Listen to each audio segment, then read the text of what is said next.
श्रोतागण, भाई और बहनों, मातृशक्ति को नमन।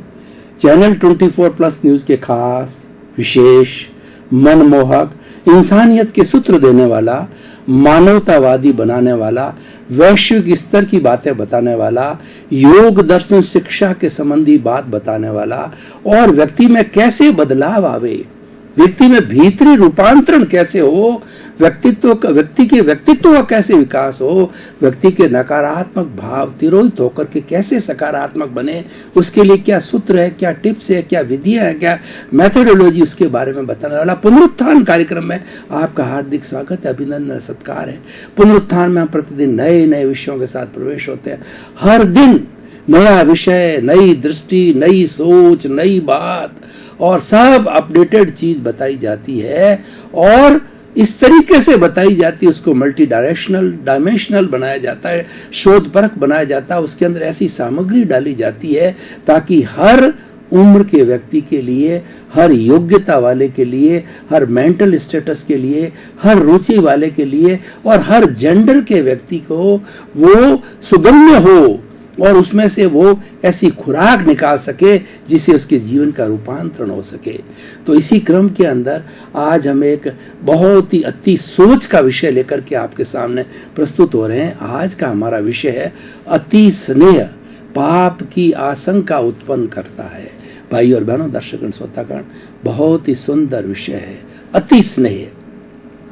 अति स्नेह को राग कहते हैं। स्नेह जो है, प्रेम है, हम प्राणी, हर एक प्राणी से रखना चाहिए। 84 लाख जीवा योनि है, हर एक से मैत्री करनी चाहिए, हर एक से प्रेम करना चाहिए। किसी के प्रति घृणा और तिरस्कार की बात हमारे मन में नहीं आनी चाहिए। कबीरदास जी ने कहा है कि पोथी पढ़ पढ़ जग मुआर, पंडित भयानक होय, ढाई आखर प्रेम का और पढ़े सो पंडित होय। प्रेम अच्छा है।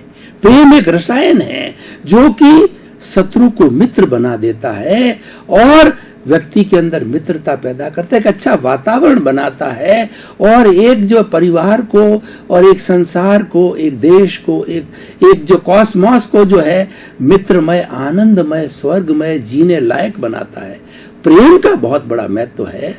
तो प्रेम तो जो है एक निस्वार्थ चीज हो गई। जो निस्वार्थ स्नेह किया जाता है वह प्रेम कहलाता है, जिसमें कोई शर्त नहीं होती है, कोई अपेक्षा नहीं होती है, कोई आकांक्षा नहीं होती है और कोई प्रतिफल की इच्छा नहीं रहती है कि मैं किसी के साथ प्रेम करूं तो वह भी मुझे, मेरे साथ में जो है मुझे सम्मान दे या कोई स्वार्थ की पूर्ति करे। तो वो तो प्रेम निस्वार्थ प्रेम होता है। परंतु आज का जो विषय है अति स्नेह, अति स्नेह होने से मैं और मेरा पैदा होता है।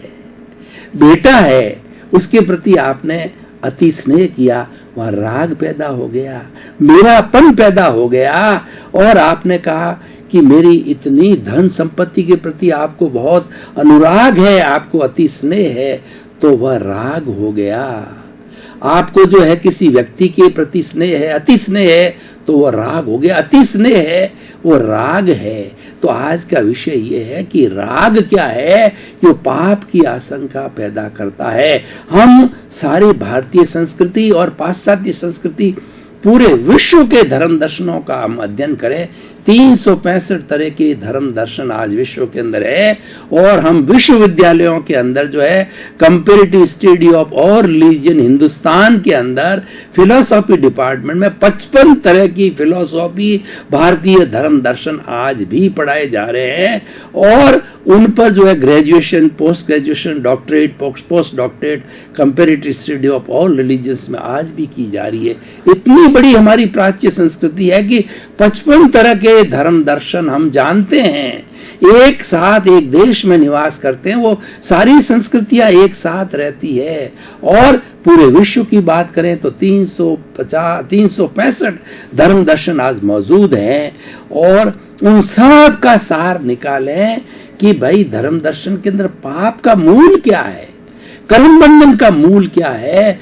हर धर्म दर्शन राग द्वेष को कर्म का मूल बताता है और जहां राग पैदा हुआ, जहां द्वेष पैदा हुआ, वहां कर्म का बंधन हो गया और ये नहीं है तो कोई कर्म का बंधन नहीं होता है। अब हम राग की बात करें तो राग को हम दो भागों में बांट सकते हैं, माया और लोभ। माया मीठी चुड़ी है, एक व्यक्ति हमारी प्रशंसा करता है और भीतर ही भीतर काटता है, वो मीठी छुरी हमको पता भी नहीं चलता है और हमको भीतर ही भीतर लोगों के बीच में काटता जाता है। ये माया है, यह सारा संसार माया से जुड़ा हुआ है। हम सांख्य दर्शन की बात करें तो जो पुरुष और प्रकृति के बीच में माया आती है, वो माया से जब पुरुष प्रभावित होता है, उसका बिंब पड़ता है, तो प्रकृति से प्रभावित होने के कारण वो बंधन में आ जाता है। और जब माया से मुक्त हो जाता है तो स्वतंत्र होकर के अपना निज स्वरूप, ब्रह्म स्वरूप, भगवान का स्वरूप को प्राप्त कर लेता है। तो राग द्वेष कर्म बंधन का कारण है, राग द्वेष पाप का कारण है। अब दूसरा द्वेष देखिए, द्वेष को जो है क्रोध और अहंकार दो भागों के अंदर बांट सकते हैं। हम अपनी बात कर रहे थे माया और लोभ की। लोभ का कोई अंत नहीं होता है, लोभ को हम संतोष से जी सकते हैं और लोभी व्यक्ति हमेशा हार में रहता है और लोभ के कारण कर्मों का बंधन होता है। उसको हम आसक्ति कह सकते हैं, लालसा कह सकते हैं, ग्रीड कह सकते हैं। इसी वही कर्म बंधन का मेन कारण है। अब हम दूसरा द्वेष पे आए तो क्रोध और अहंकार की बात होती है। क्रोध का मतलब गुस्सा करना, सारा शरीर कांपने लग जाता। क्रोध एक नशा है, क्रोध करने वाले को पता ही नहीं रहता है कि मैं क्या बोल रहा हूं और उसका जो ब्लड प्रेशर बहुत हाई हो जाता है और पूरे शरीर के अंदर जो एक कहना चाहिए विष पैदा हो जाता है। तो क्रोध को चंडाल कहा गया है। तो क्रोध जो है द्वेष है और अहंकार तो सबसे बुरा होता है। अहंकारी व्यक्ति सारी दुनिया के लोगों को अपने से निम्न समझता है और ये समझता है कि दुनिया के अंदर बड़ा हूं तो मैं ही हूं। और जब अहंकार आ जाता है व्यक्ति का, जब उसका विनाश प्रारंभ हो जाता है। मैं आपको रामायण को कोट करना चाहता हूं कि रावण अहंकार की वजह से मारा गया, जबकि रावण तो पूरे विश्व का माना हुआ पंडित था, प्रकांड पंडित था, सारे वेद उसकी जबान पे कंठस्थ थे, शिव का भक्त था और उसको अमृतत्व का जो है आशीर्वाद था। तो ऐसे अंत समय के अंदर जो राम के बाण से मरने वाला था, तो राम ने अपने भाई लक्ष्मण को कहा कि बहुत बड़ा विद्वान है, तुम उसके पास में जाओ और विद्या ग्रहण कर लो, ये विद्या उसके साथ जाने वाली है। तो लक्ष्मण पहले तो शक पकाए कि भैया दुश्मन के पास जाने की बात कह रहे हैं, लेकिन भैया का आदेश था, वो गए और वो उसके सिर की तरफ खड़े हो गए। तो रावण ने सैया पर सो रहा था, अंतिम समय था, तो रावण ने उसकी तरफ जो है वो आंख उठाकर भी नहीं देखा। काफी देर के बाद के लक्ष्मण जी आ गए, उनका भैया वो तो मेरी तरफ आंख उठाकर भी नहीं देख रहे कि तुम कहाँ खड़े थे। मैं उसके सिर की तरफ खड़ा था। कि नहीं, तुम उसके पांव की तरफ जाके खड़े हो। पांव की तरफ खाने का मतलब विनय, ज्ञान में जिया जाता, विनय बिना ज्ञान नहीं आता है। ज्ञान लेने के लिए खाली होके जाना पड़ता है, विनयवान होकर के जाना पड़ता है। पैरों की तरफ खड़े रहे तो तुरंत जो है वो रावण ने उसकी तरफ देखा और लक्ष्मण ने कहा कि आप बहुत बड़े विद्वान हो, भैया ने बताया है, आप मुझे जो है इस दुनिया का सार बताओ, मनुष्य जीवन का सार बताओ, सब धर्मों का सार बताओ, सब वेदों का सार बताओ, आप प्रकांड पंडित हो। तो रावण ने एक ही बात कही कि भैया जीवन में अहंकार विनाश का कारण है। मेरी अहंकार की वजह से मैंने सीता का हरण किया और मैं जो है राम को सन्यासी सन्यासी बोल करके तिरस्कार करता रहा और जो है मैंने अहंकार के वशीभूत होकर के किसी को कुछ समझा ही नहीं है, इसी कारण मेरा विनाश हो रहा है। ये बहुत बड़ी शिक्षा है हमारे लिए कि व्यक्ति को जीवन में कभी भी अहंकार नहीं करना चाहिए। व्यक्ति को न तो सुपीरियरिटी कॉम्प्लेक्स में जाना है, न इंफीरियरिटी कॉम्प्लेक्स में जाना है। व्यक्ति को मध्यस्थ जीवन जीना चाहिए। मध्यस्थ जीवन करने वाला, मध्यस्थता करने वाला व्यक्ति हमेशा जीत में रहता है, वो संतुलित जीवन जीता है, वो शांति प्रिय जीवन जीता है और वो आनंद के साथ में रहता है। तो अब देखिए कि हमने ये सारी बातें जो है वो क्रोध, मान, माया, लोभ, राग, द्वेष की बातें कही, तो इसको धर्मों ने पाप माना है। कैसे पाप माना है मैं आपको बताना चाहता हूं कि राग को देखिए, राग करने से मैं और मेरा भाव आ जाता है। मेरा शरीर, मेरी पत्नी, मेरे ही संतान, मेरा धन, मेरा पद, मेरा प्रतिष्ठा, मैं और मेरा के अंदर व्यक्ति उलझ जाता है। उलझ करके वो आसक्ति के अंदर आ जाता है, उसमें कर्तापन आ जाता है। गीता में कहा गया है कि कर्तापन ही कर्म बंधन का कारण है। जो अपने आप को कर्ता समझता है वो कर्मों का उपार्जन करता है और वास्तव में वो कर्ता हो ही नहीं सकता। कर्ता तो व्यवस्थित शक्ति है, वह संजोग जुटाती है और वो हमारे कर्मों के अनुकूल जो है संजोग, सुख दुख के, पाप पुण्य के जो है संजोग जुटा करके निमित्त बन के काम करती। कर्ता तो वो है। मनुष्य कर्ता कैसे हो सकता? हो ही नहीं सकता है। लेकिन कर्ता मान लेता, ये मैं और मेरापन जो है, ये राग है, वो व्यक्ति को कर्ता बना देता है और कर्ता बनाने से कर्म बंधन स्टार्ट हो जाता है। कर्म बंधन का अर्थ होता है पाप हो जाता है। तो देखिए सारांश क्या आता है कि अति स्नेह किसी चीज से मत करो, अपने शरीर से भी स्नेह मत करो। ये शरीर नाशवान है, ये शरीर जो है विनाशी है और जब इसका आयुष्य कर्म संपन्न हो जाता है तो शरीर की मृत्यु हो जाती है और इस शरीर में से जो भीतर विराजमान शुद्ध आत्मा भगवान है, वह आत्मा तेजस शरीर और कार्मण शरीर, तेजस शरीर धक्का देता है आत्मा को और कार्मण शरीर को। कार्मण शरीर हमारे पुण्य पाप जिसकी हम चर्चा कर रहे हैं उसका चिट्ठा होता है, उसका वेयर हाउस होता है, उसका रिकॉर्ड होता है। वो लेकर के साथ में तीनों चीजों जाकर के और व्यक्ति दूसरी माँ के जो है वो गर्भ के अंदर पैदा हो जाता है या जिस जिस योनि में जाता है वहां उसका जन्म हो जाता है। यानी राग द्वेष जन्म का कारण है। ये भाव भवांतर के अंदर घुमाता है। मैं आपको एक उदाहरण देना चाहता हूं कि अगर गेहूं का बीज है उसको हम बोते हैं तो बोने के बाद में उसको पानी दिया जाता है, जलवायु होता है उसके अंदर और उसकी खाद दी जाती है। इन सब से मिलकर के उससे फलक निकलता है और जो है गेहूं का पौधा आता है और एक पौधे से सैकड़ों गेहूं हमको मिलते हैं। उसके अंदर उससे उगने की योग्यता है। अगर उसी गेहूं को हम जो जला देवें, तवे के ऊपर जला दिया जाए और फिर उगाएं, उसकी उगने की शक्ति समाप्त हो गई। कारण कि उसमें जो एकेंद्रीय जीव था वो मर गया और पहले जो उगा था वो एकेंद्रीय जीव उग करके और जो है वो हमें गेहूं के सैकड़ों दाने दिए। इसका अर्थ क्या है कि राग द्वेष समाप्त हो गया। उसी तरीके से हम इस शरीर के साथ जो कार्मण शरीर है, जो हमारा राग द्वेष है, जो हमारा पुण्य पाप है, उसको हम धो डाल देते हैं, आत्मा को मांस देते हैं, आत्मा को प्योर कर देते हैं, आत्मनिरीक्षण करते हैं, आत्म परीक्षण करते हैं, सेल्फ रियलाइजेशन करते हैं, इंट्रोस्पेक्शन करते हैं। करते करते हमारा आत्मा 24 कैरेट का शुद्ध हो जाता है, वो सिद्ध बुद्ध और मुक्त बन जाता है और फिर ये संसार की जो 84 लाख जीवा योनि के चक्कर के अंदर कभी नहीं आता है। तो इसीलिए भाई और बहनों, इस एपिसोड से हमें शिक्षा क्या मिलती है? हमारा पुनरुत्थान कार्यक्रम शिक्षा देता है। बिना शिक्षा के एक शब्द भी नहीं बताता, एक वाक्य भी नहीं कहता। हर वाक्य में, हर शब्द के अंदर जो है शिक्षा मिलती है। जीवन का बहुत बड़ा जो है हमको एक रास्ता मिल गया कि हमको अति स्नेह किसी से नहीं करना है। जग माही ऐसो रहो जो अंबुज सर माही, रहे नीर के आसरे पर जल छुअत नाई। विवेकानंद जी ने बहुत ठीक कहा है कि remain in the world as a lotus remains in the mud. जो कमल का जो फूल होता है वो कीचड़ में डंठल होता है। कमल सोचता है कि मैं तो ऊपर हूं, बिल्कुल ऊपर हूं, कीचड़ से मुझे लेना देना नहीं है। और कीचड़ उसका डंठल कीचड़ में होता है तो कीचड़ समझता है कि कमल तो मेरे साथ ही है। आप घर में रहो, परिवार में रहो, समाज में रहो, संसार में रहो, लेकिन आपका तार परमात्मा से जुड़ा हुआ होना चाहिए।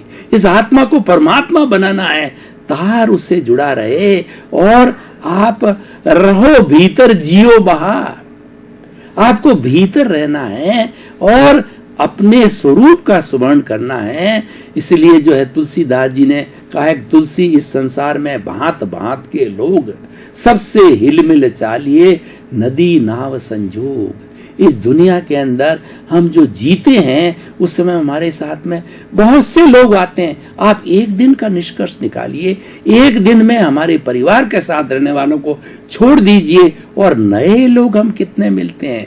ऑफिस में मिलते हैं, पॉलिटिशियंस होते हैं तो अपने वोटर से मिलते हैं, समाज के लोगों से मिलते हैं और गांव के लोगों से मिलते हैं। कितने नए नए लोगों से हम मिलते हैं। और जैसे कि एक रेलवे स्टेशन का टीटी होता है, बाबू होता है, तो कितने लोगों को टिकट देता है, टिकट चेकर कितने लोगों की टिकट चेक करता है, अनगिनत लोगों की चेक करता, कितने लोग हमारे से मिलते हैं।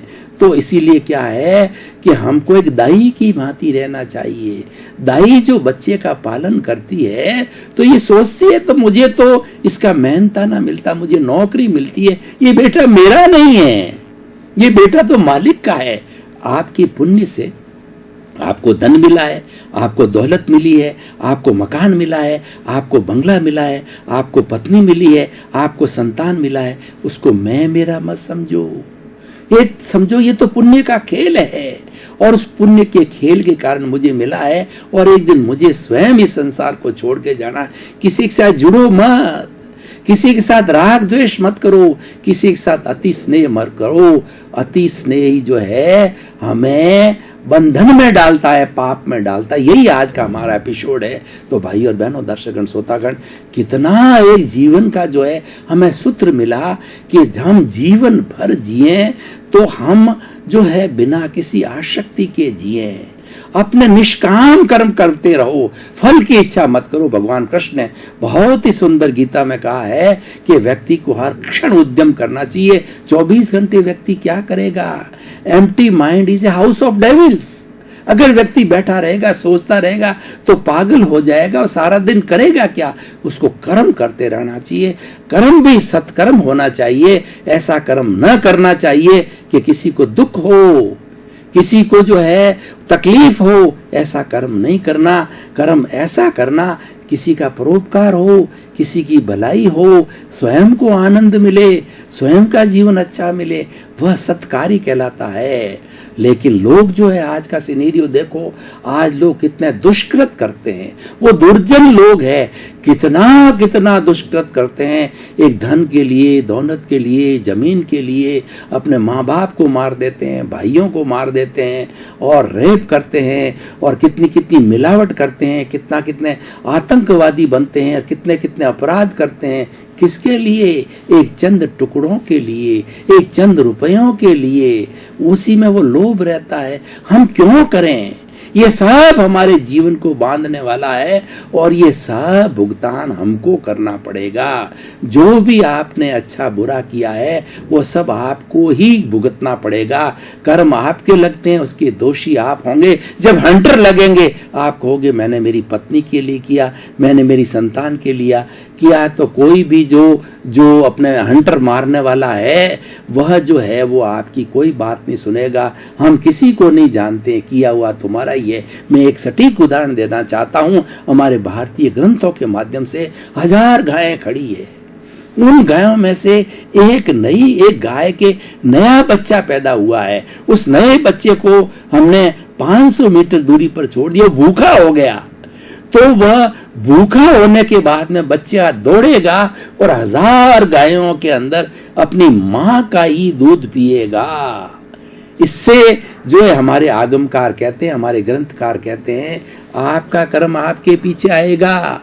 आपका कर्म आपकी पत्नी के पीछे नहीं जाएगा, आपके भाई के पीछे नहीं जाएगा, आपके बहन के पीछे नहीं जाएगा, क्योंकि वो किया आपने। जो करेगा सो भरेगा, करने वाला ही भरेगा। और हम क्या करें? हम राग द्वेष नहीं करें, हम वीतराग बने, हम जो है समता भाव में रहें। जीवन भर किसी को दुख हो वैसा कार्य ना करें। प्राप्त मन वचन का ऐसे जगत के किसी भी जीव को किंचित मात्र भी दुख न हो, दुख न हो, दुख न हो। हे ईश्वर, मुझे ऐसी शक्ति दो, जागृति दो, मैं किसी का परोपकार करूं, किसी को दुख न दूं। ऐसी भावना से चलना चाहिए। ऐसी भावना से चलेंगे तो हमें किसी के प्रति अति स्नेह नहीं होगा, न संतान के प्रति होगा, न धन के प्रति होगा, न दौलत के प्रति होगा, न पत्नी के प्रति होगा, न पद के प्रति होगा, न प्रतिष्ठा के प्रति होगा, क्योंकि वो जानने लग जाएगा जो समता भाव वाला व्यक्ति ये सब विनाशी चीज है और शुद्ध आत्मा अनुभव के सिवा इस संसार की कोई विनाशी चीज मुझे नहीं चाहिए। ये जीवन का बहुत बड़ा सूत्र है। ये सूत्र हमें कहाँ से मिलता है? ये सूत्र हमें चिंतन से मिलता है कि हमारे जीवन को धन्य बनाओ। ये जीवन बड़ा मुश्किल से मिला है। दर्शकगण, श्रोतागण, भाई और बहनों, आपका बहुत बहुत धन्यवाद। आप पुनरुत्थान कार्यक्रम की आत्मा हो, रोज पुनरुत्थान कार्यक्रम देख रहे हो। इसीलिए पुनरुत्थान कार्यक्रम टॉक ऑफ द टाउन है, चैनल 24 के पास में बराबर फीडबैक आ रहा है कि ये लोगों में अच्छे संस्कार पैदा कर रहा है, लोगों में चेतना ला रहा है, जागरण ला रहा है, लोगों के जो नकारात्मक भावों को हटा के सकारात्मक ला रहा है। इसमें हमें बड़ी प्रसन्नता है और इसी क्रम में आपका जीवन आनंदमय हो, मंगलमय हो, सुखमय हो, धर्ममय हो, प्रेममय हो और आप खूब जो है संसार की सेवा करो, परिवार की सेवा करो और सिद्ध बुद्ध मुक्त बनो। आपके प्रति मंगल भावना।